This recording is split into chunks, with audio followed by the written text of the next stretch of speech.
주목하소서. 주를 향한 노래가 꺼지지 않으니 하늘을 열고 보소서. 이곳에 임재하소서. 주님을 기다립니다. 기도의 향기가 하늘에 닿으니 주여 임재하여 주소서. 이곳에 오셔서 이곳에 앉으소서. 이곳에서 드리는 예배를 받으소서. 주님의 이름만이 오직 주의 이름만 이곳에 있습니다. 이곳에 오셔서 이곳에 앉으소서. 이곳에서 드리는 예배를 받으소서. 주님의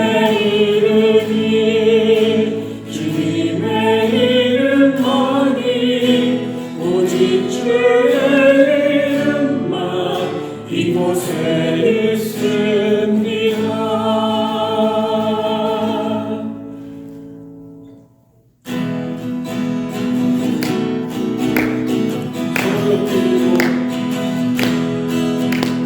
손을 높이 들고 주를 찬양. 높은 곳을 향해 주를 찬양. 모든 만물들 주를 찬양하라. 왕의 왕 되신 예수, 다스리시는 예수, 생명 있음을 찬양해. 손을 높이 들고 주를 찬양. 높은 곳을 향해 주를 찬양.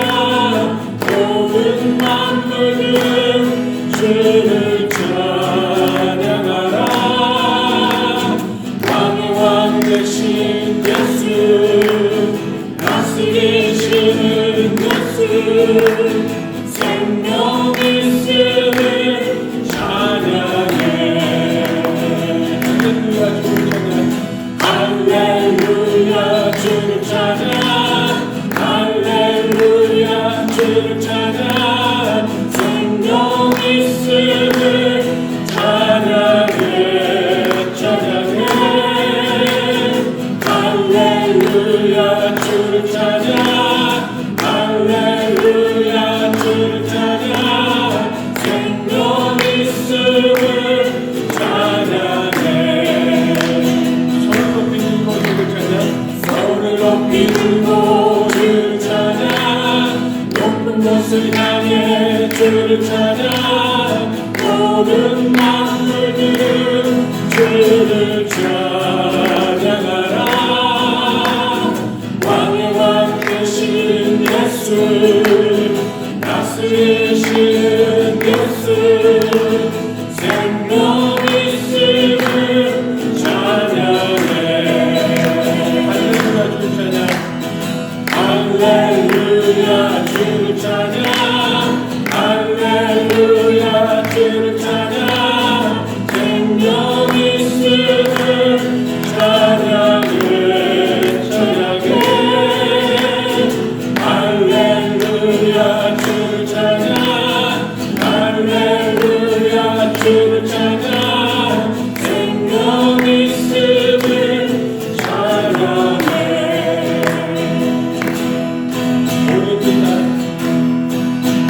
모든 뜻 따르라 주의 길. 세계만 길이 그의 길.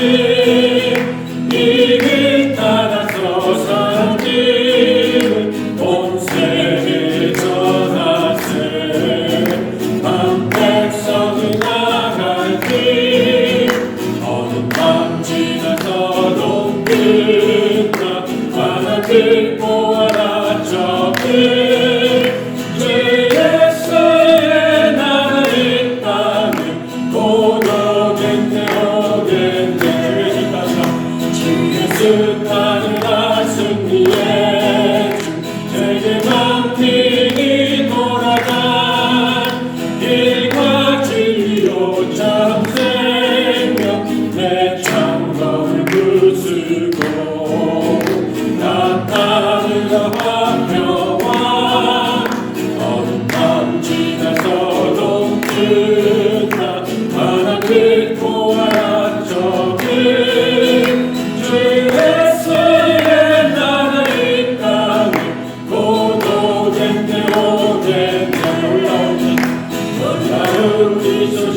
주는가 하나님 보아라 저기 주 예수의 나라의 땅 곧 오겠네 오겠네 어둠 밤 지나서 옥준가 파란 빛 보아라 저기 주 예수의 나라의 땅에 곧 오겠네 오겠네 손 들고 찬양합니다 다시 오실 왕 여호와께 오직 주만이 나를 다스리네 두 손 들고 찬양합니다 다시 오실 왕 여호와께 오직 주만이 나를 다스리네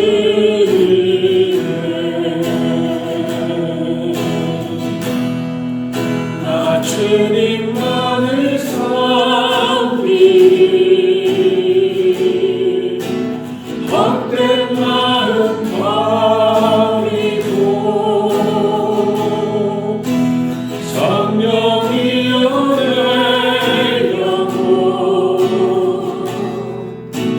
충만하게 하소서 주님 앞에 내 생명 드리라 두 손 들고 찬양합니다 다시 오실 왕 여호와께 오직 주만이 나를 다스리네 나 주님만 믿습니다 나 주님만을 섬기리 헛된 마음 버리고 성령이여 내 영혼 충만하게 하소서 주님 앞에 내 생명 드리라 나 주님만 섬기리 나 주님만을 섬기리 헛된 마음 버리고 성령이여 내 영혼 충만하게 하소서 주님 앞에 내 생명 드리라 빛대신 주 어둠 가운데 비추사 내 눈보게 하소서 예배하는 선한 마음 주시고 산소만이 되시네 나 주를 경배하리 엎드려 절하며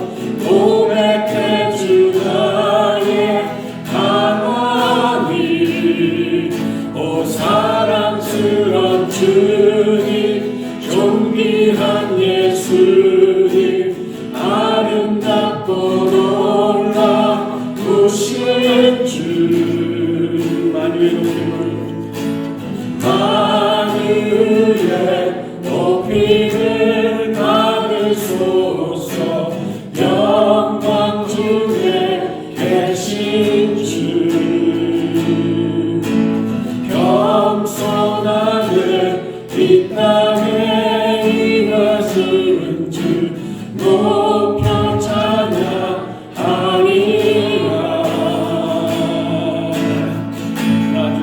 나 주를 경배하리. 엎드려 절하며 고백해 주 나의 하나님. 오 사랑스러운 주님, 존귀한 예수님, 아름답고 놀라우신 주, 빛되신 주, 빛되신 주, 어둠 가운데 비추사 내 눈 보게 하소서. 예배하는 선한 마음 주시고 산소망이 되시네. 나 주를 경배하리. 엎드려 절하며 고백해 주 나의 하나님.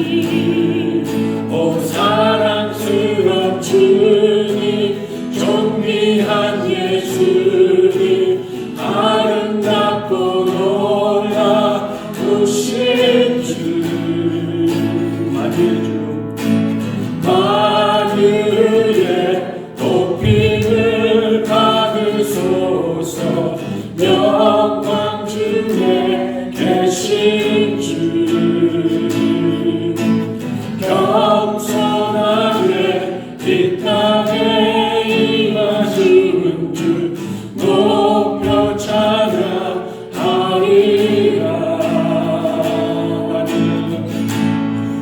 나 주를 경배하리. 엎드려 절하며 고백해 주 나의 하나님. 오 사랑스러운 주님, 존귀한 예수님, 아름답고 놀라우신 주, 나 주를 경배하리. 엎드려 절하며 고백해 주 나의 하나님. 오 사랑스러운 주님, 존귀한 예수님, 아름답고 놀라우신 주, 나 주를 경배하리. 엎드려 절하며 고백해 주 나의 하나님. 오 사랑스러운 주님, 존귀한 예수님, 아름답고 놀라우신 주.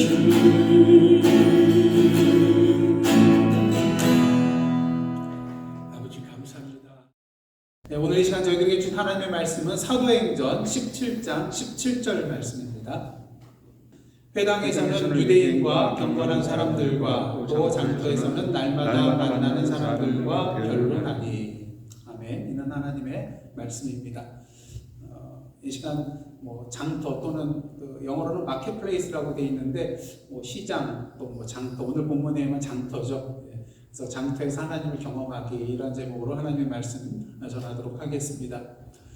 블랙가비 목사님에게는 큰 회사를 소유하고 있는 존이라는 그런 친구분이 있었습니다. 근데 하루는 그분이 이제 치과에 갔어요. 그래서 한 여성 위생사가 와서 이제 이 존이라는 분을 이렇게 치과 의자 거기에 이렇게 뉘우고 그의 입에 다양한 튜브를 이제 집어넣었습니다. 그리고 예리한 그런 금속 기구, 여러분 치과만 해도 좀 짜릿짜릿하잖아요. 뭔가 기계 돌아가는 윙 하는 소리만 들어도 좀 소름 돋고 그러잖아요.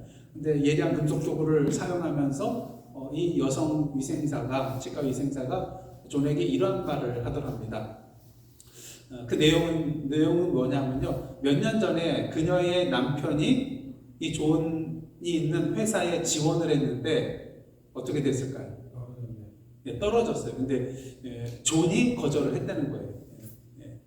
자, 이 말을 듣는 순간 존은 어떻겠습니까? 지금 치과위생사의 손에 자신의 입이 달려있는데 조금 두려운 마음도 있었겠죠. 자신의 손으로 떨어뜨린 사람의 부인이 지금 예리한 금속을 들고 자신의 입속에 집어넣고 뭔가를 하고 있거든요. 그러니까 좀 두려운 마음도 들었을 거예요. 어떤 일이 있었냐면요. 몇 년 전에 존이 이제 회사를 지원한 한 유망한 인재가 있었지만 약물검사에서 이 사람이 문제가 있어서 회사 정책에 의해서 떨어뜨릴 수밖에 없었대요. 채용하지 못하게 되었다는 것입니다. 근데 보통 이러한 실망스러운 소식을 전하는 사람은 CEO가 아니라 누가 전해요? 뭐 인사 담당자가 그것을 통보를 하겠죠. 근데 하나님께서 이 존에게, 이 젊은이에게 그 소식을 직접 말하도록 이끄시는 그런 느낌을 받았대요. 그래서 존은 이 지원자를 자신의 사무실로 불러와가지고 그에게 깊은 인상을 받았다. 사실 당신은 우리 회사가 정말로 찾고 찾는 그런 유망한 인재다. 이런 말을 해주고요. 하지만 약물 검사에서 떨어졌기 때문에 회사 정책에 따라서 어쩔 수 없이 채용할 수 없게 되었음을 알려주었다고 합니다. 근데 하나님께서 이렇게 하라고 한 이유는 이게 아니었어요. 그래서 계속해서 존이 말합니다. 어떤 말을 했냐면요.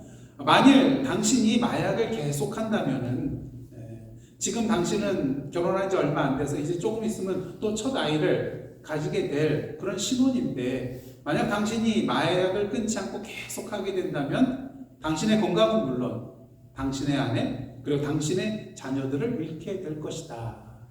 그래서 이렇게 조언을 해줬다고 합니다. 어떤 면에 있어서는 뭐 경고 쪽에 그런 말을 했다고 할 수가 있는 것이죠.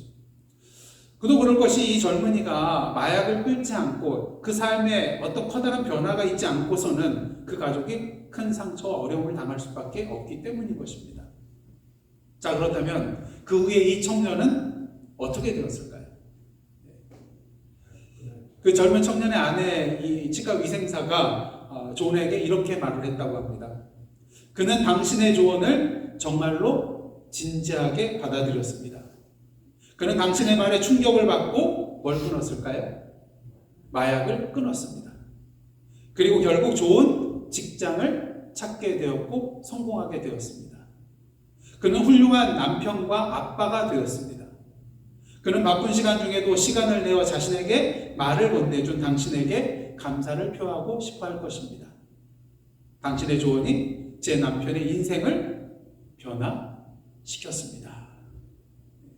해피엔딩으로 끝났어요. 아마 좀 겁나는 그런 마음이 있었겠지만 존은 이 말을 듣고 너무나도 기뻤을 것입니다. 사실 존은 그런 평범한 기독교인 사업가였습니다. 그러던 어느 날 한 남성의 가족을 구하고자 하시는 하나님의 일에 참여하도록 초대를 받았고, 존은 그 하나님의 초대에 응하여 그 하나님의 일에 동참하였고, 몇 년 후 그 일이 아름다운 열매로 맺혀지는 것을 목격하게 된 것입니다. 사도행전 17장 17절 조금 전에 저희가 읽었던 본문을 보시면 바울이 유대인들이 있는 회당뿐만 아니라 어디에서도 복음을 전했어요? 마켓플레이스. 장터에서, 시장에서도 복음을 전했음을 알 수가 있습니다. 사실 우리말로는 뭐 장터라고도 번역이 되지만요, 이 장터는 도시 한복판에 있는 중앙광장을 말하는 것으로 당시 사람들의 일상생활의 중심지가 되는 곳이 바로 이 장터, 중앙광장이었다는 것을 우리는 알 수가 있습니다. 여러분, 하나님께서는 언제 일하시죠? 많은 사람들이 꼭 하나님께서 주일날 예배 시간에만 활동하시고 일하시는 듯한, 그렇게 생각하지는 않지만 실상 생활을 보면은 꼭 하나님께서 그 시간에만, 그 장소에서만 우리를 만나주시고 활동하시는 것처럼 그렇게 우리가 살아갈 때가 많이 있습니다. 하지만 어떤가요? 우리 하나님께서는 시간 장소를 가리시지 않고 우리의 일상 삶의 현장 속에서 언제나 임하시고 또 말씀하여 주시고 만나 주시고 또 활동하시는 분이시라는 것입니다.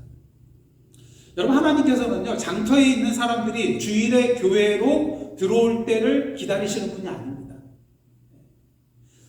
노아의 방주 같은 경우는 이제 누가 와야지 구원을 받는 거잖아요. 하지만 오늘날 교회의 그런 역할은 노아의 방주처럼 방주가 아니라 구조선이 되어야 된다고 말을 하더라고요.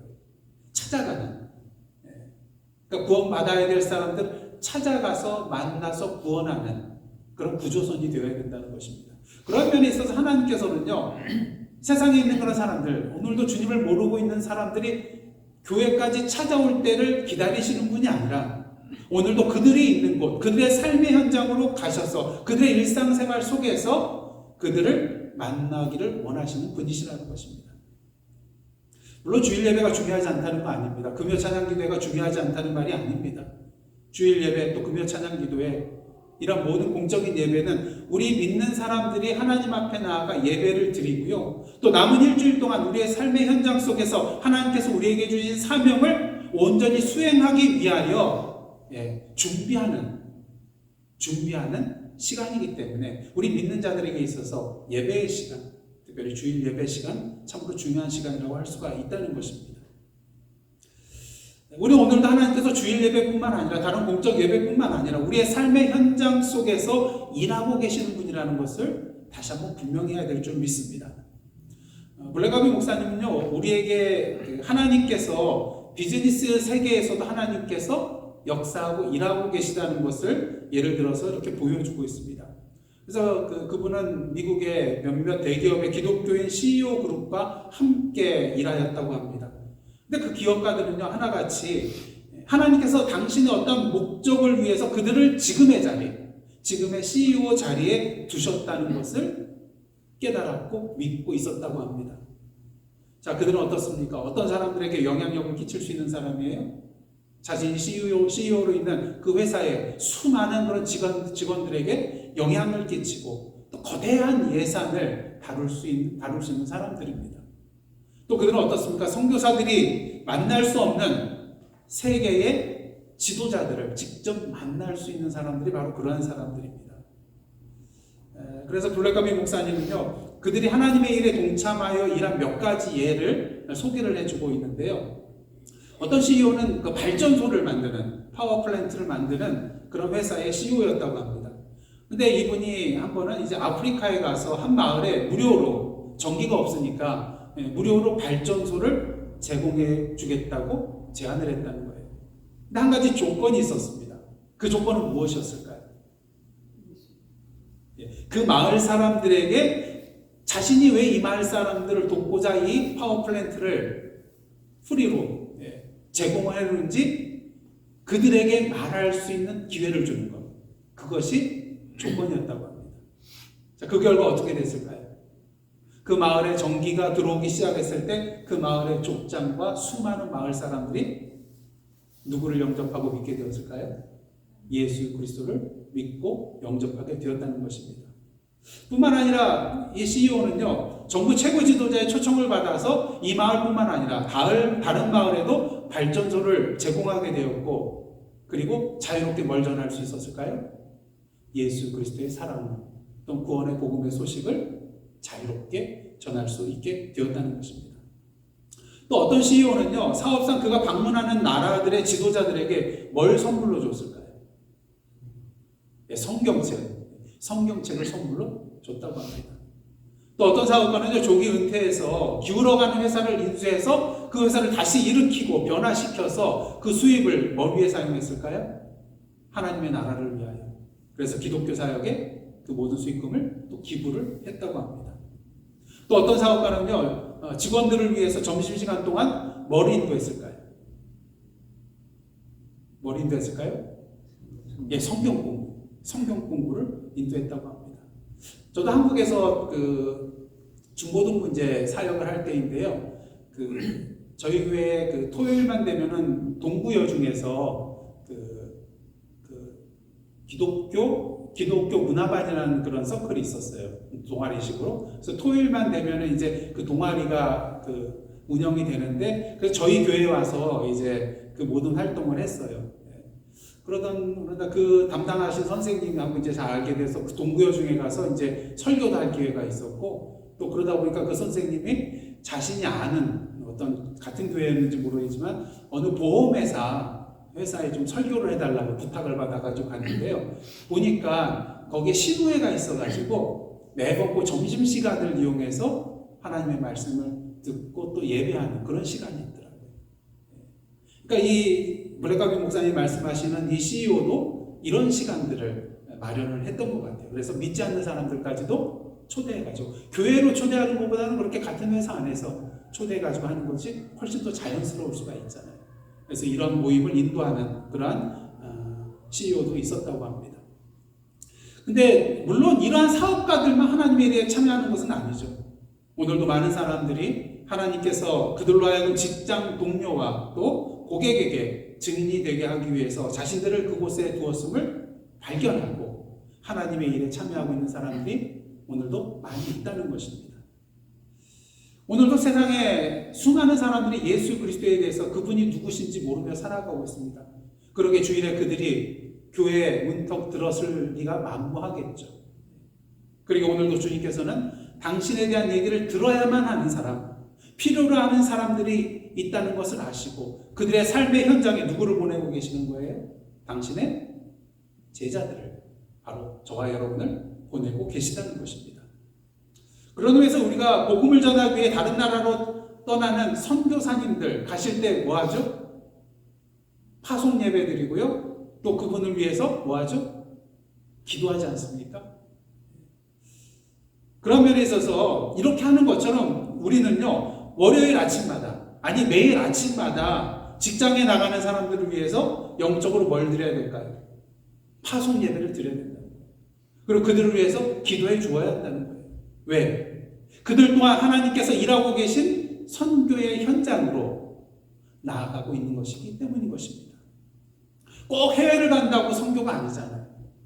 오늘도 우리의 삶의 현장 속에서 하나님께서 일하고 계신 것, 오늘도 하나님을 필요로 하는 것, 복음을 필요로 하는 것, 그곳으로 나아가는 것이 바로 선교이기 때문인 것입니다. 그러게 저희 교회에서는 매일 주일 예배 마지막 시간에 뭐하죠? 파송의 말씀을 함께 외치고요, 또 결단의 찬송을 함께 부르는 것입니다. 왜? 우리의 삶의 현장이 바로 하나님이 보내시는, 하나님께서 일하고 계시는 선교 현장이기 때문인 것입니다. 다시 말해서 저와 여러분은 오늘의 선교사라는 거예요. 저와 여러분은 선교사입니다. 누가복음 19장에 보시면 여러분들이 잘 아시는 주일학교부터 익히 들어 알고 있는 예수님과 삭개오의 얘기가 나오는 것을 보게 됩니다. 예수께서 여리고로 들어가서 지나가실 때 수많은 사람들이 그 소식을 듣고 몰려들게 됩니다. 그때 세리장이요 부자인 삭개오도 예수님이 어떤 분인가 하여서 보고자 나왔습니다. 하지만 문제가 있죠. 두 가지 문제가 있었습니다. 뭐였죠? 삭개오는 키가 작았고요. 이미 많은 사람들이 몰려서 자리 잡고 있어서 예수님 지나갈 그 자리 보이지가 않았어요. 저도 옛날에 아이들 데리고 이제 땡스기빙 되면 시카고에서 다운타운에서 퍼레이드 하잖아요. 그래서 그걸 보려고 이제 데리고 갔는데 이미 사람들이 많이 와 있는 거예요.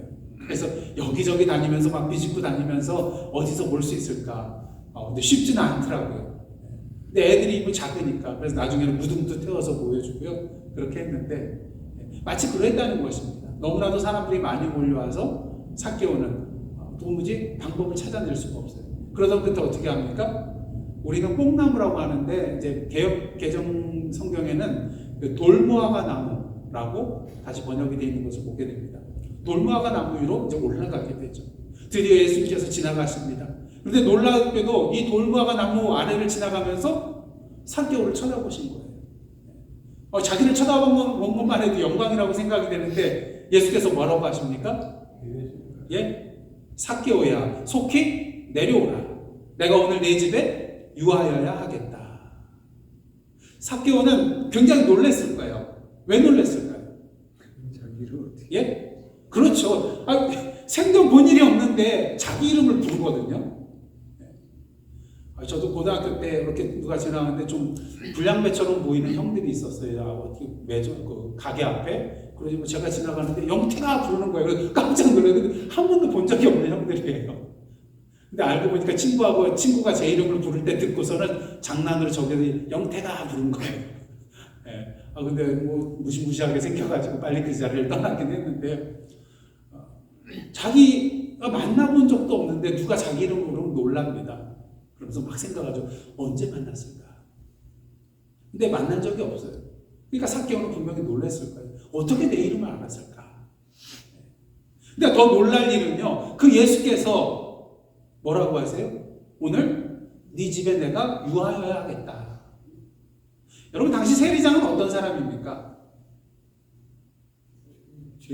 당시 지금 삭개오 같은 경우는요. 지금 로마에게 세금을 내야 돼요. 속국이기 때문에. 근데 지금 이 세리장 삭개오는 어느 나라 사람이에요? 유대인이에요. 이스라엘 사람이에요.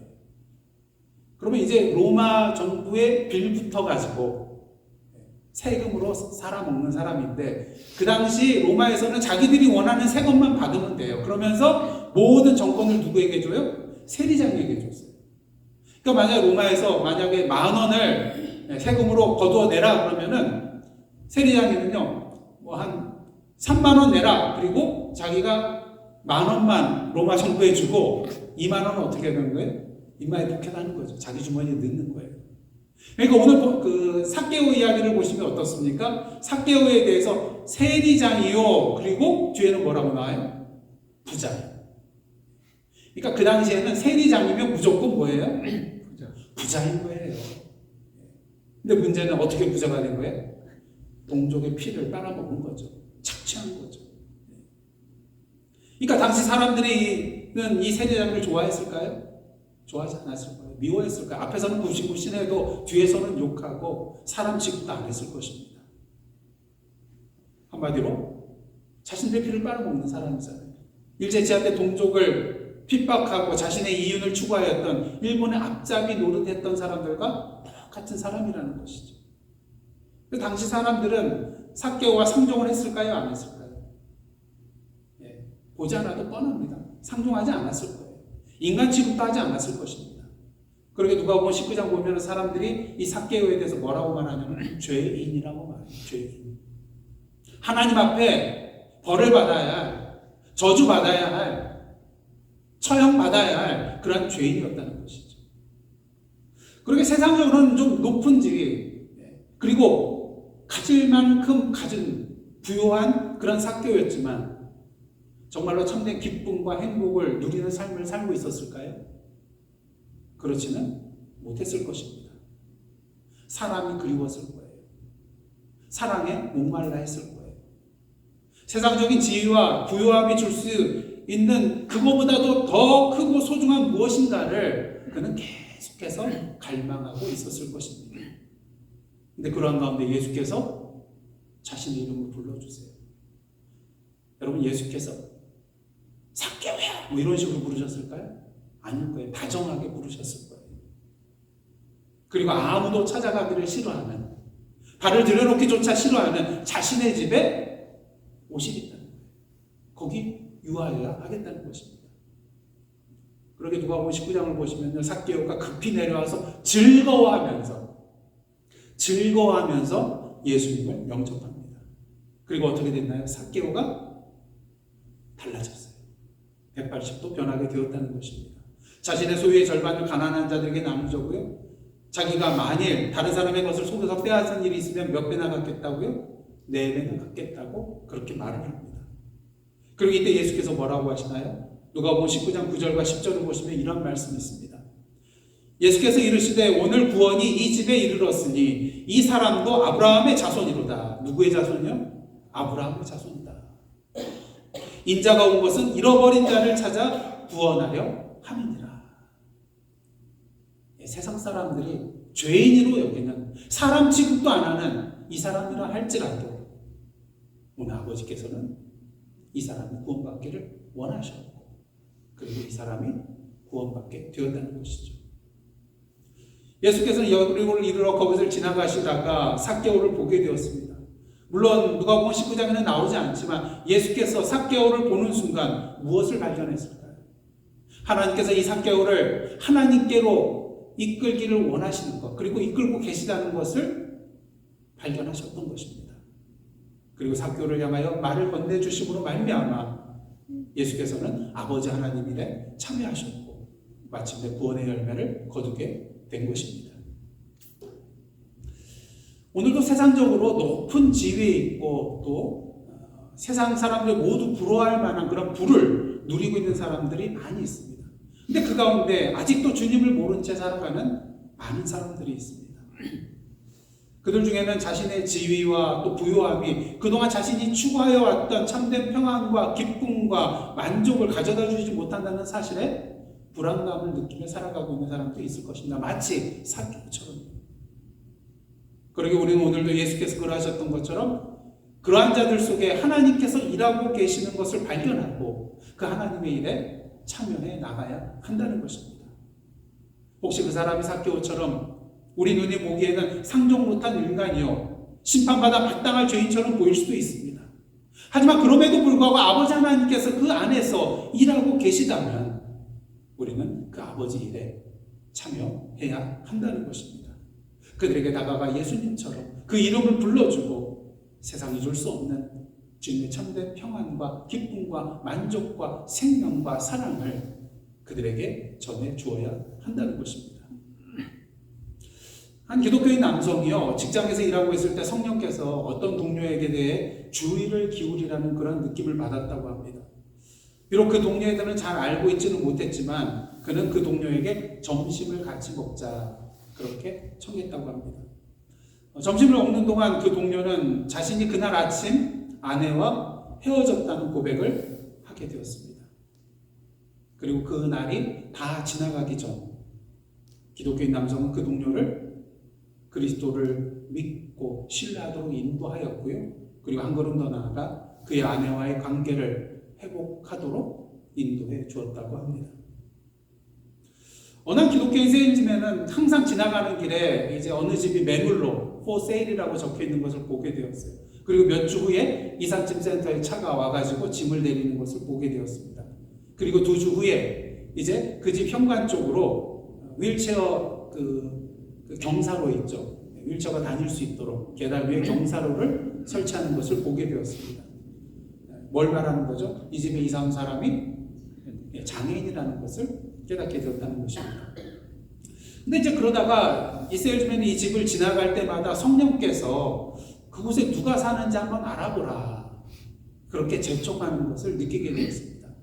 그런 어느 날 차를 몰고 지나갈 때에 오늘은 꼭 방문해야 된다는 그런 강한 느낌을 받아서 차를 멈추고 그 집의 초인종을 눌렀어요. 그 집은 이제 세일즈맨이 출석하는 그런 교회와 멀지 않은 그런 곳에 있는 집이었기 때문에 이 세일즈맨은 이 사람을 교회로 초대하겠구나, 초청해야겠구나 이런 결단의 마음을 가지고 그 집으로 들어가게 되었습니다. 자, 이 뜻밖의 손님을 만나게 된 이 집주인은요 마음에 감동을 받았어요. 자기를 위해서 이렇게 찾아와 주었다는 것에 대해서 감사한 마음을 품고요. 이 세일즈맨에게 무슨 얘기를 해주냐면요. 그동안 자신이 품고 살아왔던 그 쓰라린 삶의 이야기, 외로움의 이야기, 이 모든 이야기들을 이 사람에게 쏟아붓기 시작했다고 합니다. 이야기하는 가운데 그분은요, 이 세일즈맨이 출석하는 교회를 본 적이 있다고 말했습니다. 근처에 있었기 때문에. 그런데 이러한 그 궁금함이 있었대요. 그 교회 사람들이 친절할지 아니면 친절하지 아니할지. 아마 그 마음속에 교회를 나가고 싶은 마음이 있었는지도 모르겠어요. 하지만 어느 교회를 나갈 때 그 사람이 나를 그냥 문전박대하듯이 환영해 주지도 않고 거리를 두고 생각한다면 어떻게 될까? 아마 이런 걱정이 있었던 것 같아요. 하지만 이제 더 이상 그 궁금증 품고 있을 필요가 없습니다. 이 세일즈맨을 통하여서 그 교회 사람이 어떤지를 알게 되었습니다. 블랙가비 목사님은 말합니다. 어떠한 사업가들은 하나님께서 자신들의 부를 하나님 나라에 투자할 수 있게 하기 위하여 자신들에게 풍요를 허락하셨음을 발견하고 자신의 부를 하나님 나라의 확장을 위하여서 사용하기 시작했다고요. 또 어떤 이들은 전 세계에 교회를 세우는 데 있어서 그들의 자원을 사용하기 시작했다고요. 또 어떤 이들은 조기 퇴직을 하고 기독교 단체에서 일하기 시작했다고요. 또 어떤 이들은 기독교 사역을 위하여 사람들을 훈련시키는 성경대학이나 신학교에 들어갔다고요. 그리고 어떤 이들은 고아원이나 기회와 질병으로부터 고통받는 사람들을 위한 사역을 위하여 지원하기 시작했다고요. 예수께서는 자신을 따른 제자들에게 이러한 말씀을 하셨습니다. 마태복음 6장 33절입니다. 그런즉 너희는 먼저 그의 나라와 그의 의를 구하라. 그리하면 이 모든 것을 너희에게 더하시리라. 먼저 뭘 구하라고요? 그의 나라와 그의 의를 구하라. 근데 저는 이 말씀 이렇게 접할 때마다 개인적으로 그런 생각이 제일 먼저 떠오르더라고요. 우리가 이 세상의 모든 그리스도인들이 정말 먼저 그 나라와 그 의를 구한다면 이 세상에 부족한 것이 있을까? 우리가 살아가는데 필요한 것들을 제대로 누리지 못하며 살아갈 수 있을까? 그렇지 않다는 것이죠. 이 세상의 모든 그리스도인이 진정 하나님의 나라와 그 의를 먼저 구한다면 우리에게 필요한 그 모든 것들은 다 함께 더불어 누릴 수 있게 될 것입니다. 근데 우리가 그러지 못한 이유는 먼저 그 나라와 그의 의를 구하지 못하기 때문이라는 것이죠. 그 블랙가비 목사님은 하나님께서 북미 지역에 부흥을 가져다 줄 것이라고 믿으면서 시장, 그러니까 어떤 사업가들을 통해서 그것을 또 가져오실 것이라고 그렇게 생각을 하였습니다. 왜 그러냐면요. 종종 교회 지도자들은 그 다른 교파 사람들이나 또는 심지어는 다른 교회 사람들과 접촉하지 않는 경우가 있습니다. 지금에는 그렇게까지는 안 되지만 한국만 보더라도 옛날에 합동 측 교회는요, 통합측 목사님, 저도 통합측 출신인데 통합측 목사님이 가서 거기서 설교할 수가 없었어요. 강단에 세우질 않아요. 교파가 다르니까. 그리고 이제 합동 측에서는 우리가 가지고 있는 것만이 우리가 복음의 중심에 서 있다. 그래서 통합측 사람 목사님들은 복음의 중심에 서 있지 않기 때문에 세우면 안 된다. 그러니까 보수적인 교단으로 갈수록 이것이 심해. 근데 요새는 좀 교류를 해요. 근데 전에만 하더라도 다른 교단 목사님 세우질 않았어요. 왜냐하면 복음에서 조금 떨어져 있다. 그렇게 여기기 때문인 것입니다. 하지만 그리스도인 사업가들은 어떻습니까? 서로 교파 따지나요? 당신은 감리교 내 다니기 때문에 내가 같이 사귈 수 없습니다. 이런 말 안 하잖아요. 그냥 사업가니까. 서로 그냥 믿는 사람이라는 거. 그것만 묻지, 어느 교파 사람입니까? 저는 그 교파 사람과는 어떻게 친분을 가질 수가 없습니다. 이렇게 하지 않거든요. 그러니까 어떤 교파나 교회 출석하는 어떤 교회 나가냐의 그런 여부와 상관없이 이 그리스도인 사업가들은 서로 연결되어 있거든요. 그리고 어떻습니까? 사업가들은 자신들만의 어떤 인맥과 네트워크를 가지고 있다는 거예요. 그리고 그걸 통해서 일한다는 것이죠. 그리고 그들은 어떤 면에서 교회 지도자들보다는 또 어떤 면에서 실용적이고 창의적일 수가 있습니다. 그리고 하나님께서는요, 지역사회와 또 세상에 어떤 극적인 영향력을 끼치기 위해서 창조적이고 행정적으로 재능이 있는 이런 사업가들, 이런 성도들을 사용하실 수 있다는 것입니다. 사실 목회자들은 이제 목회의 어떤 일에 바쁘다 보면은 그 행정적인 과제를 감당할 만한 시간이 부족한 것이 많습니다. 부족한 때가 많습니다. 그래서 블랙가비 목사님이 이런 말을 해요. 만일 기독교 행사를 위한 모임을 조직하기를 원한다면 그 일을 누구에게 부탁하라고 할까요? 사업가에게 부탁하라고 그렇게 조언을 합니다. 왜요? 사업가는요, 교회 사역자들이 접근할 수 없는 사람과 장소에 접근할 수 있어요. 또 정부 관리나 영향력 있는 지도자들과 만날 수 있어요. 또 세상의 지도자나 권력자들에 의해 겁먹지 않아요. 그리고 심지어 기독교를 적대시하며 선교사들이 직접 들어갈 수 없는 국가에까지도 이들은 들어갈 수가 있어요. 그러니까 교회의 지도자들이 할 수도 없는 그런 영역의 일들을 우리 그리스도인 사업가나 어떤 사람들은 잘 감당할 수 있다는 것입니다. 특히 행정 부분도 마찬가지잖아요. 교회 행정이라는 그런 부분도 이제 오늘날에서는 많이 하고 있지만 예전만 해도 어떻습니까? 교회 행정이라는 게 가르치고 그랬나요? 그러다 보니까 오히려 세상에서 기업이나 회사에서 이런 행정적인 그런 부분들을 경험한 분들이 오히려 교회 안에서 이러한 일들을 잘 처리해 나갈 수가 있다는 것이죠. 그러면서 우리는요, 이러한 그리스도인 사업가를 위해서 기도해야 될 것입니다. 그들이 하나님께서 일하고 계심을 자신의 삶의 현장 속에서 발견하고 그 하나님의 일에 참여할 수 있도록 우리는 기도해 주어야 한다는 것이죠. 그럼 사업가만을 위해서 기도해야 될까요? 아닙니다. 이 땅의 모든 그리스도인들을 위해서 기도해야 된다는 것입니다. 우리 교회에 속한 우리 예사랑 선교교회 권속들을, 가족들을 위해서도 기도해야 되고요. 우리 자신을 위해서도 기도해야 한다는 것입니다. 왜? 앞에서도 말씀드린 것처럼 우리 모두는 주님으로부터 우리의 삶의 현장 속으로 파송된 뭐예요? 선교사이기 때문인 것입니다. 그러게 이 땅의 모든 그리스도인들을 위해서, 이 땅의 모든 선교사들을 위해서 나 자신을 포함하여 우리는 매일같이 기도해야 한다는 것입니다. 바라기도 오늘도 우리의 삶의 현장 속에서 일하고 계신 하나님을 발견하시기를 원합니다. 그리고 그 일에 참여하시기를 원합니다.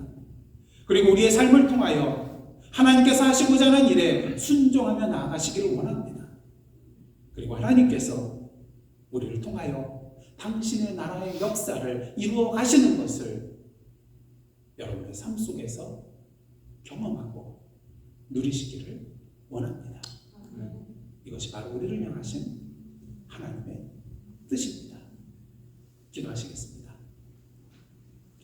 하나님, 오늘도 주님의 부르심과 보내심을 받은 선교사로서 우리의 삶의 현장 속에서 일하시는 하나님의 일에 참여함으로써 하나님 나라의 역사를 우리의 삶 가운데 이루어가는 저희들의 복된 삶, 그리고 예사랑 선교교회 모든 권속들 될 수 있도록 인도하여 주시옵소서. 예수님의 이름으로 기도드리옵나이다. 아멘.